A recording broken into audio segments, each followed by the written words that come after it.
What's going on, Master Duel fans? James here again. Ever since getting off the Exceed Cup, obviously, wanted to take some time from finishing up with Season 31, but apparently, new season has been started. So, giving you guys the deck profile from Season 31, which was Appliancers.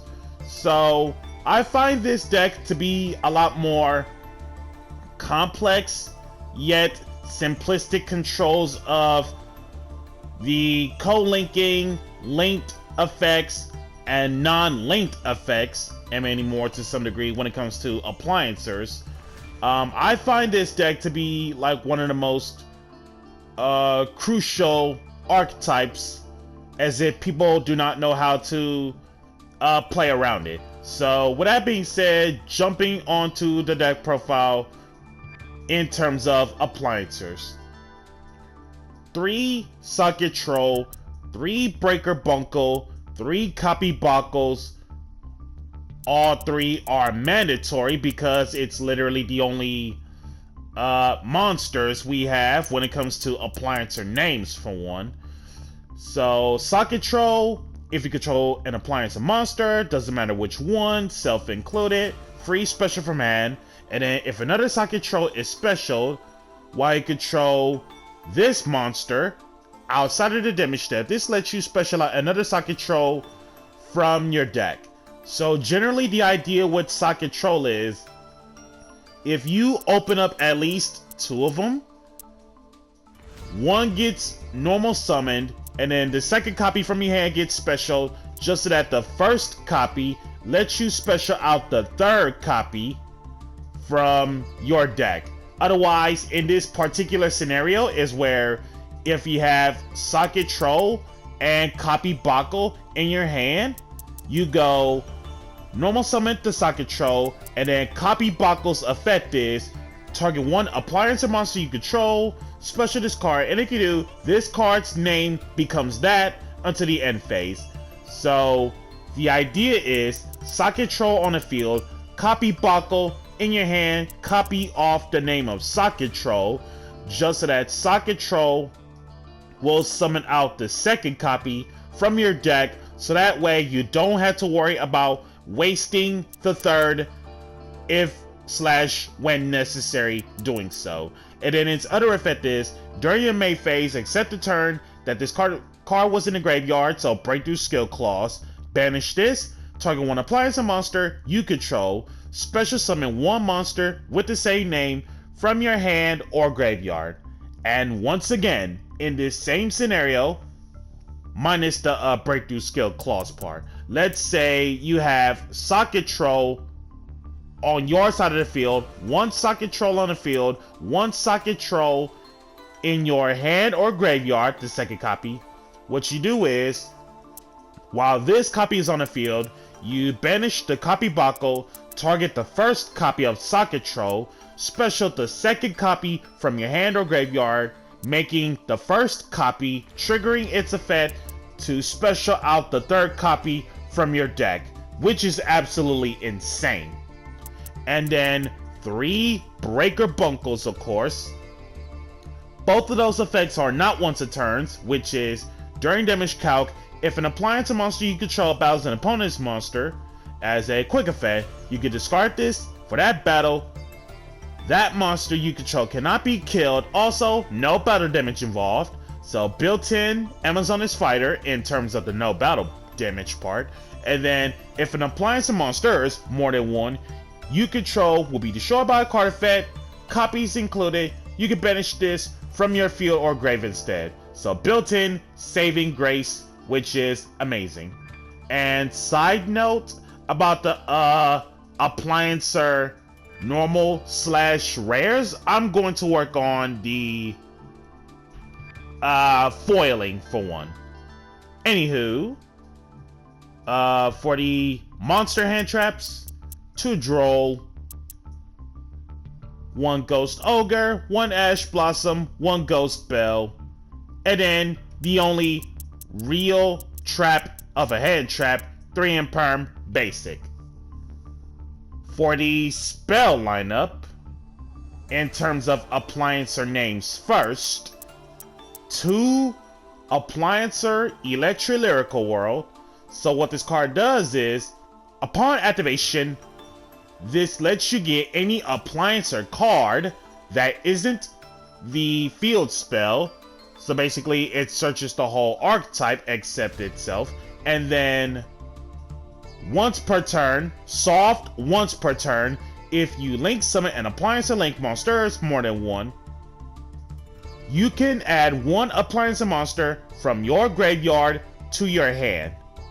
The recursion effect is nice, especially in the grind game state, is where if you're about to run out of options in terms of summoning Appliancers, you could just have one field spell transition over to the same field spell, so that way you get to recur a lot easier the moment you constantly keep on link summoning Appliancers. And then once per turn, when a monster declares an attack, it doesn't matter what monster, it doesn't matter whose monster it is, you can have the option to move along one Appliancer monster you control to another of your main monster zones. So basically, Mech Knight's, I believe it's Indigo Eclipse, in terms of moving along. And then for the rest of the Appliancer cards, Appliancer Reuse, 3 of them. Not once per turn, target one Appliancer monster in your graveyard, reborn it, and then the moment it leaves, it goes to the bottom of the deck. One Appliancer Test. Test hasn't really come up that often as most would think, but at the same time is where in a grind game state is where if you have the Link 2 in your extra monster zone, what this card does basically is target one Appliancer Link monster you control, special summon as many Link 1 Appliancer monsters from your graveyard as possible to your zones that monster points to, but if you don't do anything to them, they get banished during the end phase. So, context is, if you have Appliancer Keltopus in your extra monster zone, you basically soul charge your Appliancer Link monsters for free, essentially. But the thing is, you got to make sure to get rid of them off the field as quick as you can, otherwise they'll end up being banished throughout the same turn.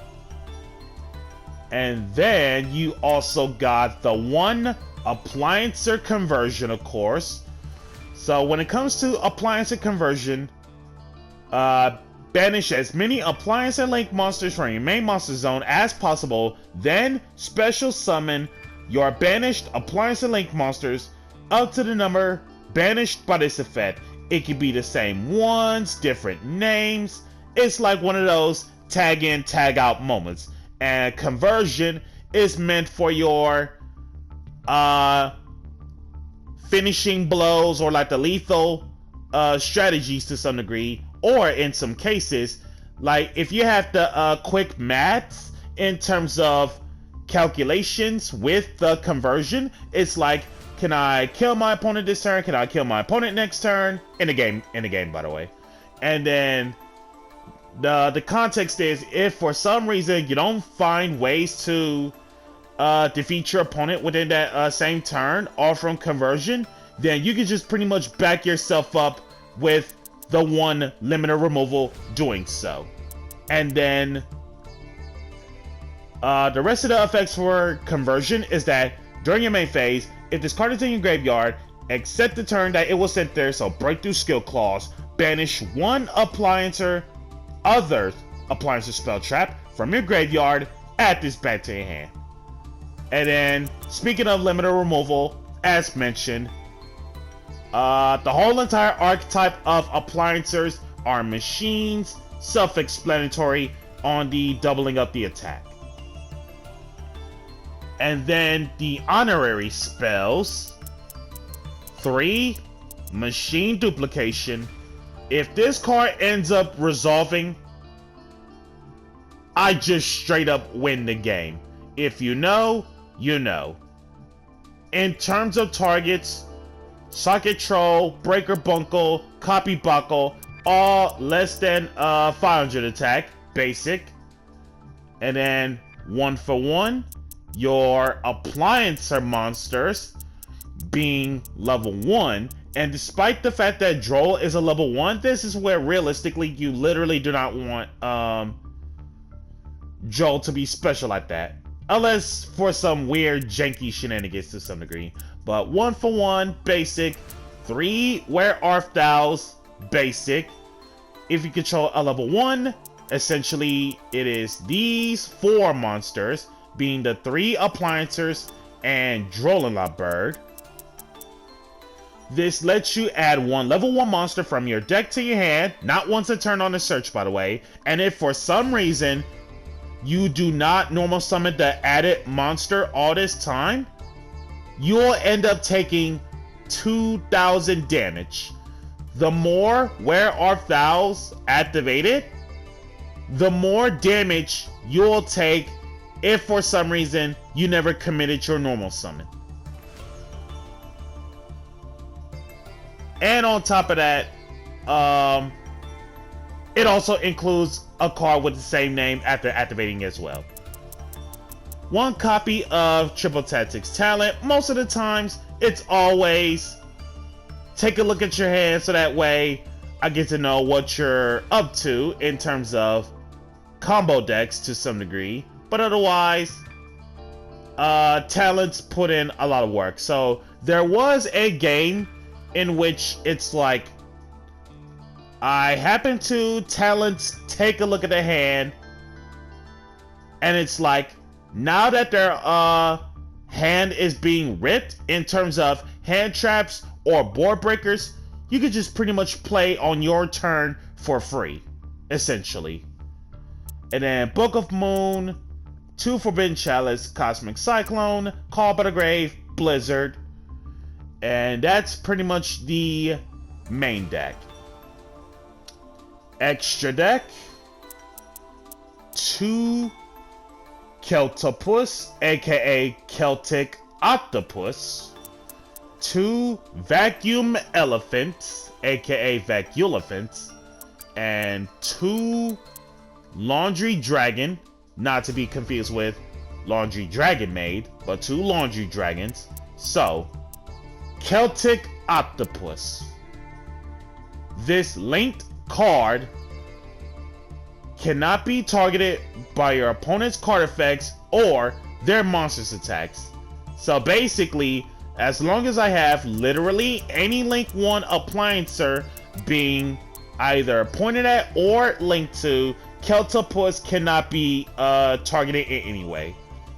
And then during damage calc, if an Appliancer Link monster you control co-linked to this card battles an opponent's monster, your battling monster gains that much attack based on the number of co-links times 1,000. So realistically, minimum of 2,000 attack at the very least. And the damage calc effect is not once. And then once per turn, if an Appliance Link monster is more than 1 you control that's not co-linked to this card gets killed by battle or card effect, draw 1. The draw 1 scenario off from Celtic Octopus is nice, but at the same time it's where like depends on the one draw card off from Celtic Octopus, whether if it helps you or if it doesn't help you to some degree. As long as you have any backup plays within that one draw card, you should be a-okay. Oh, and as a disclaimer about how the Link summon is made off from the Appliancers, Celtopus, aka Celtic Octopus, takes 2 Appliancer monsters, while every other Link 1 Appliancer takes 1 Appliancer monster.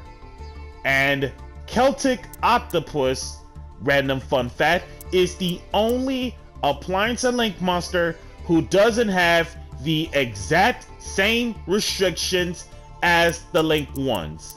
The way it works is that cannot be used as Link material the turn they are Link summoned.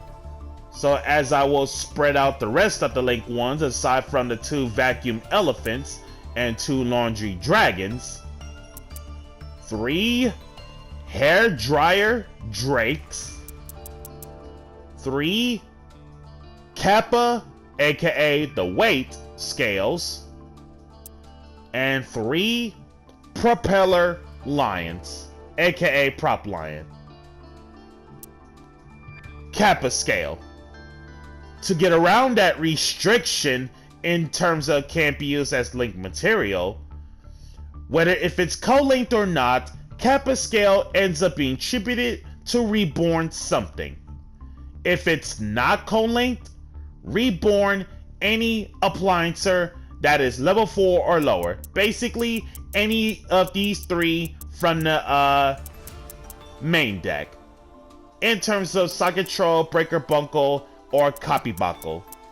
If Kappa scale is co-linked, however, any Appliancer link monster from your graveyard that's not Kappa scale. 3 Propeller Lion. Whether if it's co-linked or not, either way it ends up being the exact same result, which is that battling monster of your opponents ends up being 0 attack. If it's not co-linked, only this card specifically, this monster specifically. If Propeller Lion is co-linked, however, this was the part where I literally read the card wrong throughout the whole entire season. If it is co-linked, however, if it were to battle any monster in general, not just Propeller Lion, but it's any monster in general were to battle an opponent's monster. 2 Vacuum Elephants. Whether if it's co-linked or not, either way it ends up being the exact same result on resolution, which is spot removal. If it's not co-linked, you can send 1 card from your hand to the graveyard, target 1 card your opponent controls, kill it. Otherwise, if it is co-linked, you can target 1 monster in your opponent's main monster zone, kill it. And both Vacuum Elephant and Propeller Lion, both of those cards are able to direct attack. Propeller Lion can just straight up direct attack, and then Vacuum Elephant, if it's not co-linked, it can attack directly. 2 Laundry Dragons. No one takes battle damage involving this card. Once per turn, after damage calculation, which is the first line of text, it ends up remaining the same result on resolution in terms of battling a monster of your opponents. If it's co-linked, you can banish that monster of your opponents. Does not target, does not destroy. So the case is Amazoness Onslaught while being co-linked. If it's not co-linked, however, you can kill that opponent's monster, and if you do, burn your opponent equal to that monster's original attack. Especially the fact where if they have a monster that is really high on the field, and especially the fact that if you have Breaker Bunkle in your hand to go with the Laundry Dragon on the field, it makes it so that not only you do not take the battle damage thanks to the mouse, but Laundry Dragon cannot be killed by battle thanks to the mouse, and Laundry Dragon is able to destroy that monster to burn the damage to the opponent or banish that opponent's monster if it were to be co-linked, which is insane. And then 3 Dryer Drake, aka Hair Dryer Drake. This linked card, aka being pointed at, gains 1,000 attack. Depending on if it's co-linked or not, it has unique effects of Hair Dryer Drake. If it's not co-linked, once per turn, If it's being targeted for an attack, you can negate the attack. Once per turn, if it were to be co-linked exactly during your battle phase, you can switch the 2 locations of the Appliancer monsters and your main monster zones, including this. And if you do, the other monster that made the switch can end up getting a second battle phase, which is absolutely insane. And with that being said, this is James Polk on this unique Appliancer deck profile for you guys, and this was Season 31. Be sure to like, comment, subscribe, and share, and if you haven't already, smash the notification bell to keep yourself constantly updated, and we'll catch you guys at the start of Season 32.